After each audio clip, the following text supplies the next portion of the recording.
پدرم تازه فوت شده بود. خیلی هم ناگهانی شد. یعنی در عرض 2 هفته متوجه شدیم یه سرطان پیشرفته داره که مری رو درگیر کرده و کاریش نمیشه کرد. مادرم به بابام خیلی وابسته بود. خیلی هم دیگر رو دوست داشتن. از روزی که مریضی بابامو فهمید اصلا از این رو به اون رو شد. درست مثل بابا از خواب و خوراک افتاد. تا اینکه متاسفانه بابام به رحمت خدا رفت. بعد 1-2 هفته که به خودمون اومدیم فهمیدیم مامان به شدت افسرده شده. طوری که حتی یه وعده غذای درست حسابی هم نمیخوره. حتی چایی که اونقدر عادت داشت هیچی نمیخورد. راستش من خیلی ترسیدم بلای سرش بیاد. آوردمش خونه خودمون. گفتم جلوی چشم خودم باشه بهتره. امروز گفتن که میلشون به غذا میره. خوبه که پواسه عدس‌پلوی نظری کرده. عدس‌پلو درست کردم زهر. 2 تا قاشق خورد دیگه نخورد. حالا برو یه سر بهش بزن میاد. خب ببینیم اینجا چی داریم. اینجا هم خیار هست، هم سیبه، هم شلیل. شلیلو که میدونم همیشه دوست داریم، میوه مورد علاقتونه. بفرمایید مادر جان، یه دونه این شلیلا که دوست داری. میل ندارم پسرم. چرا مادر، شما که شلیل دوست داری همیشه؟ خب اصلا اون نمیخوای، باش. سیب که دوست داری دیگه، اینم سیبو که میخوری دیگه. میلم نمیکشه مادر. مادر نمیشه اینطوری که اصلا شما هیچی نمیخوری، ضعیف شدی به خدا من نگران حالتم مادر. عزیزم. مادر جون بفهم. آخه میوه‌هاتونم که نخوردید. نمیتونم بخورم. مسعود ببین میتونی رازیش کنی. اون نمیخوره چیکارش کنم، چی بهش میگم. حالا این شربته رو میخوردی گلو تازه بشه مادر، بالاخره آخه نمیشه اینطوری که. من پلوی نظری امام حسین رو میخوام. همون که دفعه آخر حاجی از هیئت سید رضا گرفته بود آورده بود. خب منم مادر پسر همون حاجی هم دیگه. سر و مور گنده اینجا در خدمت شما. اصلا میدونین چیه؟ پا میشم میرم از اولین هیئتی که دیدم یه عدس‌پلوی نظری سفارشی میگیرم میارم برای مادر عزیزتر از جانم. چطوره؟ فقط یه قول باید بهم بدی ها. تا زمانی که من برگردم نخوابی که حداقل یه لقمه بخوری خیال من راحت بشه. باشه. ولی عزیزم خودتو اذیت نکن. حالا من همینجوری یه چیزی گفتم. من اصلا میل به غذا ندارم. جرزنی نداره. اگر پیدا نکردی زود برگرد خونه. پیدا نکردی چیه مادر؟ مگه امام حسین کسی از در خونش دست خالی برمیگردونه؟ من برم پس. به امید خدا.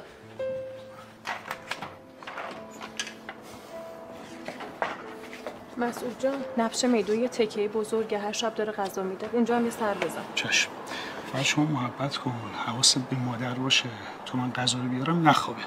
ولی که بعد مدت‌ها یه چیزی ازمون طلب کرده، این نشونه خوبیه دیگه. یعنی حالش داره بهتر میشه. دنباله میگردی؟ آره. دست در نکنه. فعلا. خداحافظ. واقعا که خیلی سخت بود. سر شب بود، بالاخره تازه مراسم هیئت شروع شده بود. روم نمیشد برم بگم اومدم دنبال غذا، ولی دیدم چاره ای نیست. تفلک پیرزن خونه گرسنه منتظر این غذاست. دیگه خود آقا که میدونه. با شرمندگی رفتم سراغ یه نفر و ماجرا رو بهش گفتم.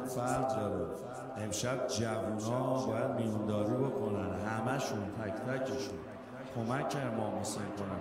بعد اگه بدونید این گریاتون چقدر میارزه بلند شید بیاید زیر بغل امام حسین رو بگیرید. ما خدمت شما. آقا دست شما در نکنه، خیلی محبت سلامت باشید. خدا ان شاءالله مریضتون شفا بده به برکت غذای نظری امام حسین. قربون شما برم. خیلی ممنون. ببخشید از وسط روزم بلندتون کردم. سلامت باشید. فقط ببخشید غذا عدس‌پلوه؟ نه اتفاقا دیشب عدس‌پلو داشتیم، امشب قرمه سبزیه. فرقی نمیکنه. مهم اینه که از سفره آقا امام حسین باشه. بله کاملا درست. یا نظرتون قبول. خیلی شکر. سلامت. خواهش می‌کنم. خدا نگهدار. سلام.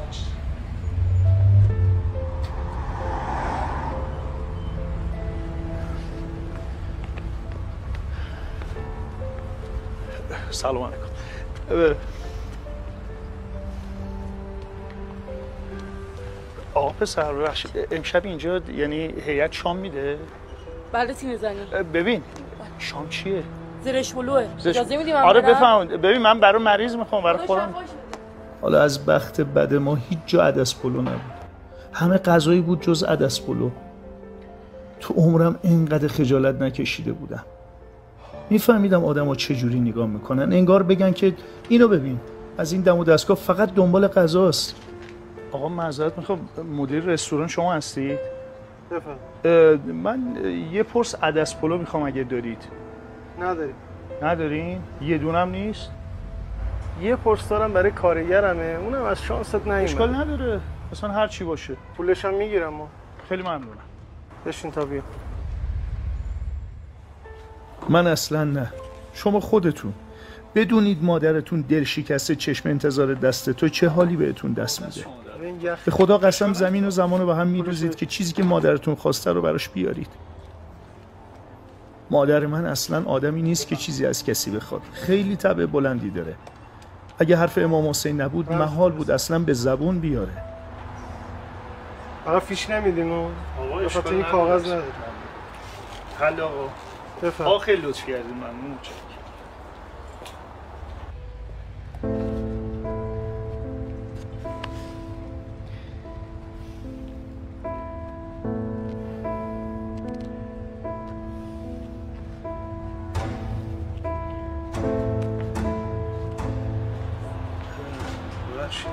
ندارم، فقط همین بود. یه خواهشی داشتم ازتون اگه امکانش هست. میشه این عدس پلویی که من از شما خریدم رو شما نیت کنید به عنوان نذر امام حسین به من بدین؟ نه؟ چی بهتون میگم؟ میدونی چیه حقیقتش، من مادرم مریضه، هوس عدس پلو کرده بود.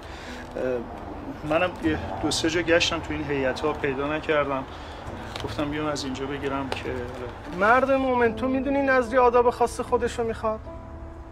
یه وضوعی گرفته بشه، سر دیگه یه صلواتی گفته بشه، یه اشکی ریخته بشه. آخه قربون امام حسین برم، آخه چرا این حرفا رو میزنی شما؟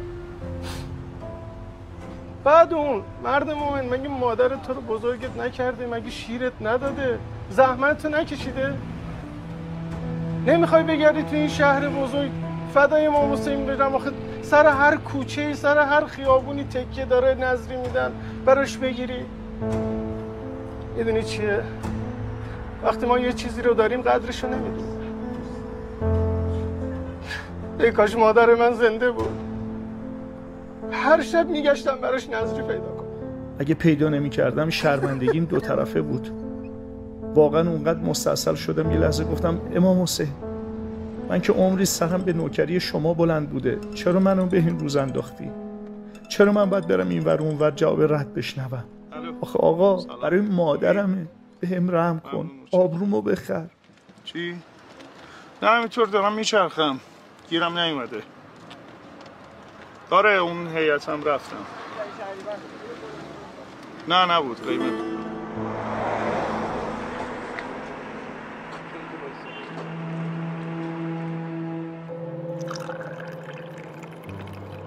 من حقیقتش دنبال عدس پلو میگشتم. یالو روزی امشب ممنونم. جایی سراغ ندارید که عدس پلو داشته باشه؟ ببخشید.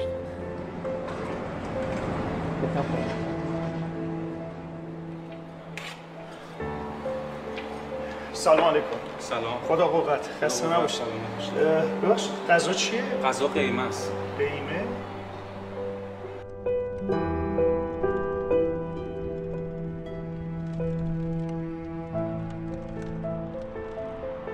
خب شما شامتون رو بخورید دیگه، شاید طول کشید. من چه میدونم آخه. آقا ببخش عدس پلوه؟ غذا داشت قرمت. نه دارم اینجور میچرخم. خب نه اونجام نبود، گیرم نیومده. آقا خسته نباش، هیئت اینجا کجاست؟ یا ابا عبدالله، شما که خودتون تشنه و زخم خورده از بیوفایی سر روی خاک بیابون گذاشتید، راضی نمیشید هیچ کس از سر سفره شما دست خالی برگرده. آخه چقدر با کرامتید، چقدر بخشنده‌اید، چقدر دستگیر مایید. یا ابا عبدالله، یا ابا عبدالله، یا ابا. بفرما. ممنون نوشه جان. نظریه؟ بله. چی هست؟ عدس پلوه. عدس پلو؟ از کجا گرفتی؟ اون بله دست میشه لطفی بکنی بیا تو ماشین بهم نشون بده کجا گرفتی منم برم بگیرم. رو من بیارم. بیا دیگه طرف گفت عدس پلو نفهمیدم چجوری خودمو رسوندم هیئت. ممنون متشکرم. مطمئنی همینجاست؟ همینجاست یه 200 به خب باش دست درد. خدا خیر بده. ماشین تو خاموش کن. باشه الان برمیگردم. باشه. آقا سلام علیکم. سلام قربان. خدا قوت خسته نباشی. من معذرت میخوام این بچه‌ها گفتن که ظاهرا امشب اینجا نظری عدس پلو بوده درسته؟ بله درسته. حقیقتش میدونین چیه من مادرم مریضه این گفته بود که عدس پلو میخواد منم رفتم گشتم همه جا گیرم نیومد گفتم بیام اینجا خدمت شما به خدا من شرمندم اگه میشه یه پرس میخواستم. درسته بله آقا خواهش میکنم ما خادمی دستگاه هستیم.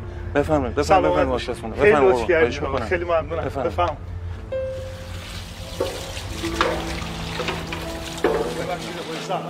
بچه‌ها یه غذا داریم برای آقا؟ سلام اصلا نباشید خدا قوت.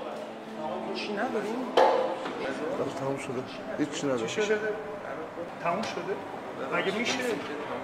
بابا آقا یه دونه میخوام. تموم کرد. آقا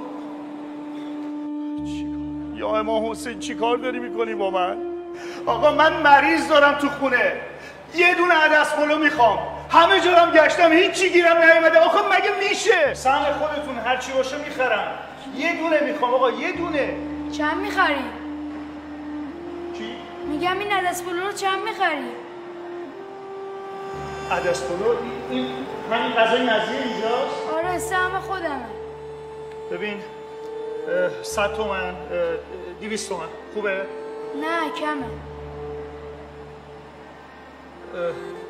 ببین من کل پولم 260 تومنه. بازم کمه. بسه پسر جان زشت خجالت بکش. آقا خودش کن بهت پول میدم. چقدر میخوای؟ 1,800,000. 1,800,000؟ اون لحظه میدونستم هر قیمتی هم باشه باید بدم تو این غذا رو ببرم برای مادرم. برای مهم نبود پسره داره زور میگه.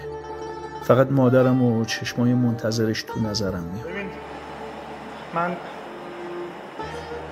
این غذا رو برای مادر مریضم میخوام ولی